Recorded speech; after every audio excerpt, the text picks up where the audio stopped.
Okay, hi everyone! So, share ko lang sa inyo ang review ko ngayon sa Brazilian Hair Botox na Merisan ang brand. So, naligo na ako, sinampo ko na, nilagyan ko ng itong Brazilian, and then nilive ko ng 20 minutes sa hair ko pagkatapos kong i-rinse ang shampoo, and then after 20 minutes i-rinse ko ang hair, tapos nilagyan ko ng conditioner. But yung ginamit ko na conditioner is yung cream silk na gold, yung keratin. So yun. So try natin suklayan kung tuloy-tuloy ba siya. Dati pag magsuklay ako na walang walang conditioner or something, treatment sa hair, ang hirap suklayan kasi nagbubuhol-buhol. So tuloy-tuloy naman siya.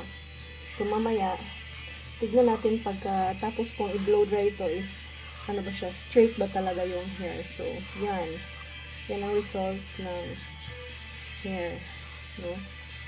So, blow dry ko muna.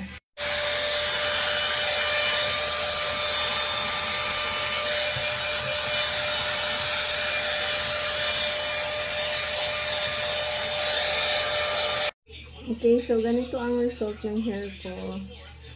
Wala pa yung plancha.